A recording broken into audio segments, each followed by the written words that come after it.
Eu conheci o Paulo Ricardo em um passeio no shopping. Eu tinha 23 anos quando eu conheci ele. Nesse dia, eu tava muito deprê e resolvi passear no shopping sozinha mesmo, sem ninguém. E eu coloquei um sapato que tava apertando muito o meu pé. Então eu resolvi sentar um pouco em um banquinho, daqueles banquinhos que tem dentro do shopping mesmo. Sentei lá e fiquei descansando um pouco, até fazendo uma massagem no meu pé, porque tava doendo muito, muito mesmo. E do nada, ele sentou do meu lado. Eu olhei assim, um rapaz muito bonito, olhando assim de primeira, parecia um rapaz normal. E ele chegou pra mim, ele começou a conversar, perguntou o que eu tava fazendo ali sozinha, fazendo massagem no meu pé. E eu expliquei a ele o porquê, que eu tava ali passeando, o sapato tava apertando no meu pé. E ele começou a conversar comigo. Papo vai, papo vem, ele me ofereceu um sorvete. E daí a gente trocou contato e começamos a conversar. Nossa, eu nunca gostei de conversar com ninguém por ligação. Eu preferia mensagem de texto, mandava mensagem, pra mim tava ótimo. Eu não gostava de passar tempo conversando no telefone. Mas com Paulo Ricardo foi diferente. Nossa, era muito bom o papo com ele, era muito bom conversar com ele pelo telefone. E eu amava estar junto. Tá ali colada no telefone, ouvindo a voz dele, ele era muito bonito mesmo. Algumas amigas minhas, percebendo o meu interesse no Paulo, percebendo que a nossa amizade já estava bem adiantada mesmo, elas começaram a me alertar, falando que não gostaram, assim, do jeito do Paulo. Ele parecia ser, que estava fingindo ser bonzinho e que ele não passava uma energia boa, uma vibe boa. E eu não ligava para o que minhas amigas falavam, eu achava que elas estavam com inveja, porque o Paulo, gente, vocês não têm noção, era muito bonito mesmo. E um dia, a gente conversando, eu morava com a minha irmã, e nesse dia a minha irmã saiu com o namorado dela, e eu fiquei sozinha com o Paulo em casa. E a gente ficou no meu quarto, fizemos uma pipoca e começamos a assistir televisão, assistir um filme. E nisso, a gente começou um papo meio que bizarro. A gente começou a conversar sobre segredos que a gente não queria que ninguém descobrisse. E eu falei pra ele os segredos que eu escondia, falei isso pra ele, disse que eu nunca tinha contado pra ninguém, que ele era a primeira pessoa e tal. E eu comecei a contar pra ele os segredos que eu não queria que ninguém descobrisse. Segredos besta, gente. E ele falou assim: eu tenho um segredo que eu tenho até medo de te contar. E eu logo fiquei curiosa, né? Eu falei assim: que segredo, Paulo? Conta, vai, eu já contei os meus. Aí ele falou assim: não, esquece, deixa isso pra lá. Nossa, eu tenho até vergonha de falar. E eu fiquei tão curiosa que comecei a insistir pra ele contar aquele segredo. Eu disse: conta, você já começou a falar, agora termina de falar. E ele insistiu muito, batendo o pé, dizendo que não ia contar, que era melhor deixar pra lá. Ok, passou, não teve jeito. Eu insisti muito naquele dia, mas não teve jeito, ele não me contou. E isso ficou me atormentando. Eu fiquei muito curiosa, fiquei com uma pulguinha atrás da orelha e fui conversar com a minha irmã. E eu disse pra minha irmã que o Paulo tinha falado que tinha um segredo, que ele tinha até vergonha de me contar e que eu fiquei muito curiosa pra saber que segredo era esse e que eu não tava conseguindo esquecer aquilo. E a minha irmã falou pra eu deixar de colocar paranoia na minha cabeça, que o Paulo com certeza tava só tentando me deixar curiosa, que não era nada demais. E eu ouvi a minha irmã e esqueci aquilo por um tempo. Deixei, passou. E teve um dia que a gente começou a falar sobre filhos. Eu falei pra ele que tinha muita vontade de ter filhos. Gente, nessa altura a gente já tava namorando, tá bom? E eu falei pra ele que eu tinha muita vontade de ter filhos. E ele, muito sério e triste ao mesmo tempo, ele falou assim pra mim: amor, eu não sei se eu vou ser um bom pai. E eu falei pra ele: nossa, por que você tá falando isso? Por que você acha isso? E ele falou: não sei, eu tenho medo de fazer mal pro nosso filho, de machucar o nosso filho. Nossa, que louco, você é maluco? Claro que você vai ser um bom pai, esquece isso, tira isso da cabeça.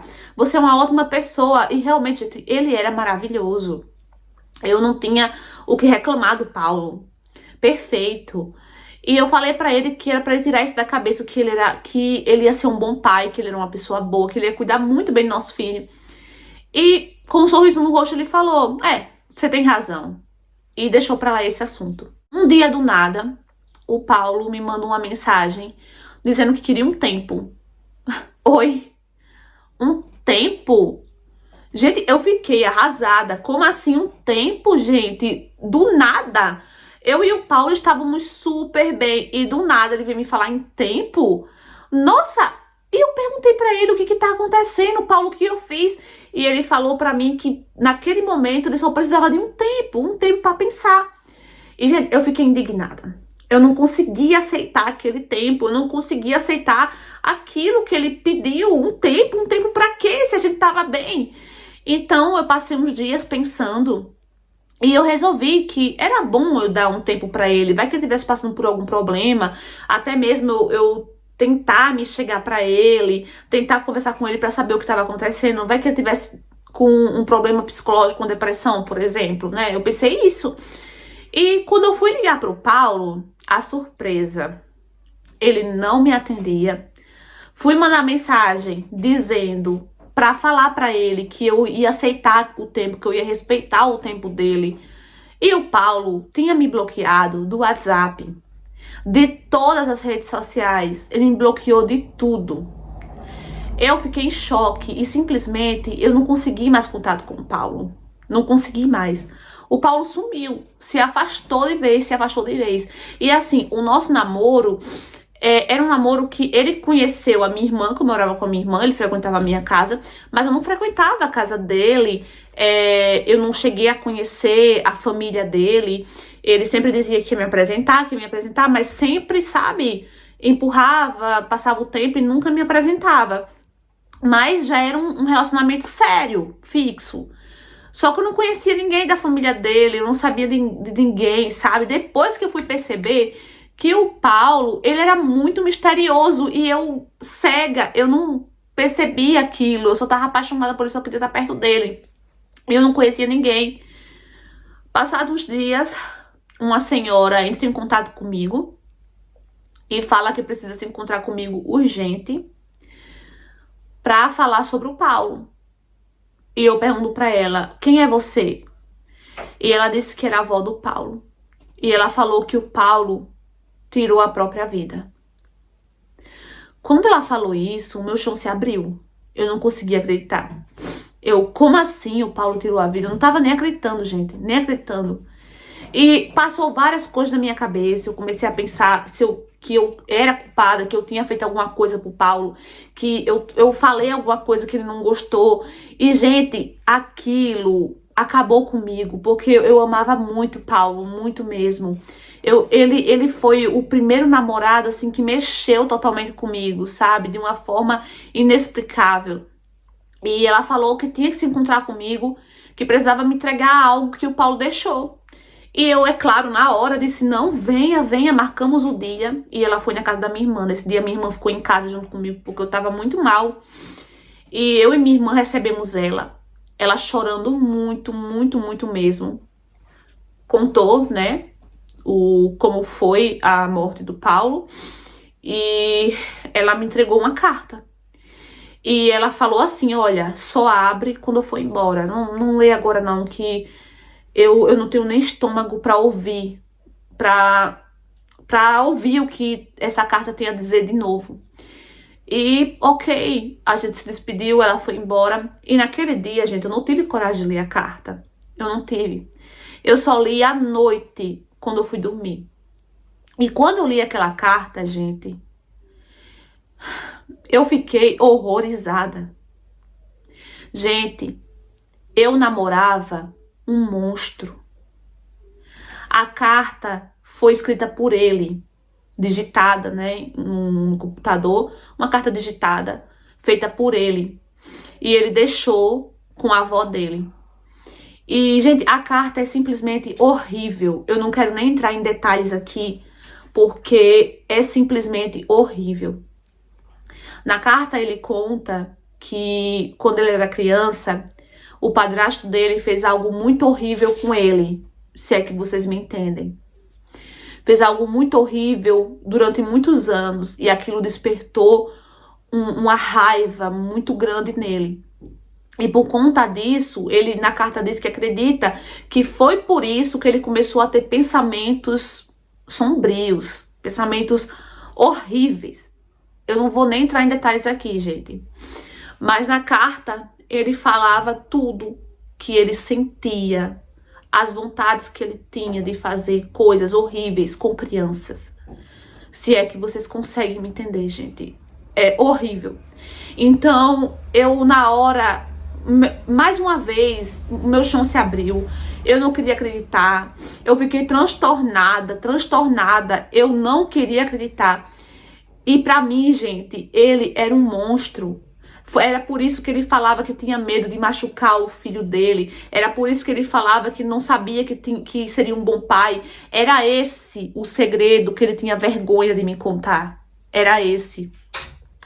E assim, gente, eu sei que o que ele passou na infância com o padrasto foi horrível. Mas nada justifica ele ter feito o que fez com uma criança. Nada justifica. E ele relata tudo o que fez. E ele fala que ele estava tirando a vida dele porque ele sabia que era uma doença, que ele era um monstro e que ele não podia viver em sociedade por causa desse problema dele, porque isso nunca ia passar. E pra mim foi um choque. E graças a Deus, eu só consegui agradecer a Deus por eu nunca ter tido um filho com ele. E por ele ter tido essa percepção. Deus me perdoe se eu estiver errada. Mas se ele próprio tinha certeza que ele não conseguiria conviver em sociedade, que ele não conseguiria largar aqueles pensamentos dele, aqueles vícios dele, ele não podia mesmo viver perto de ninguém, gente. Ele não podia mesmo ter filhos. Eu fiquei com nojo, eu fiquei com muita raiva dele. Mas eu peço a Deus para tirar esse sentimento dentro de mim. E eu todos os dias, gente, de coração mesmo, todos os dias, eu oro pedindo a Deus para livrar a alma dele, sabe? Todo dia eu oro a Deus pedindo para perdoar ele, pedindo para livrar, para dar sossego à alma dele, dar paz. Porque eu acredito, mesmo tendo raiva, mesmo na hora de sentindo nojo, rancor, ao ler aquela carta, ao mesmo tempo eu sinto pena.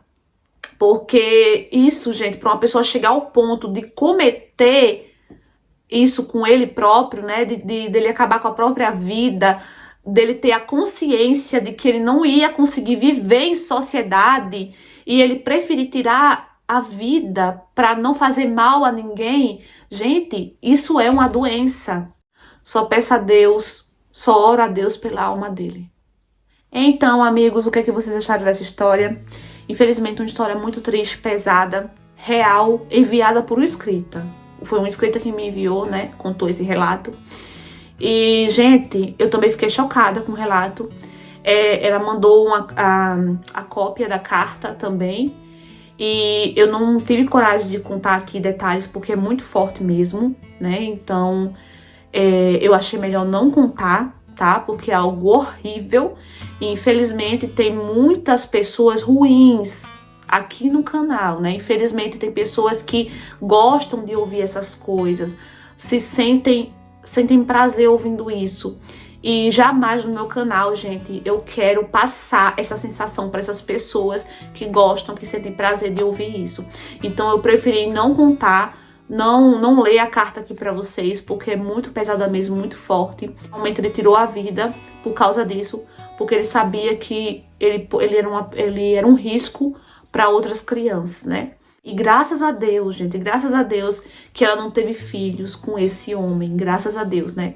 Porque com certeza, gente, se ele não... ele tinha certeza que ele não seria um bom pai, que ele poderia fazer mal à criança. Muito cuidado, mais uma vez, com quem vocês se relacionam.